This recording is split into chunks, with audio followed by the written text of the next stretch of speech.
മനുഷ്യരാശിയുടെ ബഹിരാകാശ ഗവേഷണ ചരിത്രത്തിലെ നിർണായക ചുവടുവയ്പായ സ്പേസ് എക്സിന്റെ പുതിയ പദ്ധതിക്ക് പ്രാർത്ഥനാ നിർഭയമായ തുടക്കം.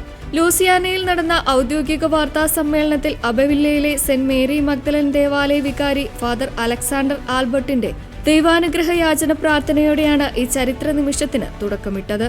വിശുദ്ധ ബൈബിളിലെ സങ്കീർത്തനം 8-ാം അധ്യായത്തിൽ പറയുന്ന അങ്ങയുടെ വിരലുകളാൽ തീർത്ത ആകാശത്തെയും അവിടുന്ന് അവിടെ സ്ഥാപിച്ച ചന്ദ്രനെയും നക്ഷത്രങ്ങളെയും ഞാൻ നോക്കുമ്പോൾ അവിടുന്ന് ഓർക്കാൻ മാത്രം മനുഷ്യൻ ആരാണ്, എങ്കിലും അവിടുന്ന് അവനെ മഹിമയും ബഹുമാനവും അണിയിച്ചു എന്ന വചനം ഉദ്ധരിച്ചുകൊണ്ടാണ് വികാരി ഫാദർ അലക്സാണ്ടർ ആൽബർട്ട് പ്രാർത്ഥന ആരംഭിച്ചത്.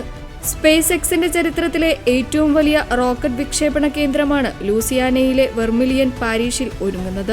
$100 ശതകോടി ബൃഹത്തായ നിക്ഷേപമാണ് ഈ മെഗാ പ്രോജക്റ്റിനായി വകയിരുത്തിയിരിക്കുന്നത്.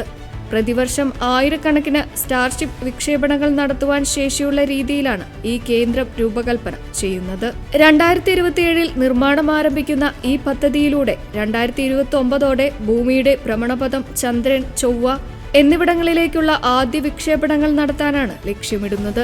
ഈ ബഹിരാകാശ പദ്ധതിയുടെ പ്രഖ്യാപന ചടങ്ങിൽ പരിശുദ്ധ ത്രിത്വത്തിന്റെ നാമത്തിൽ അദ്ദേഹം നടത്തിയ പ്രാർത്ഥനയെ ശാസ്ത്രലോകവും വിശ്വാസ സമൂഹവും തമ്മിലുള്ള മനോഹരമായ ഒത്തുചേരലിന്റെ നിമിഷമെന്ന രീതിയിൽ സാമൂഹ്യ മാധ്യമങ്ങളിൽ വലിയ രീതിയിൽ ചർച്ചയാവുകയാണ്.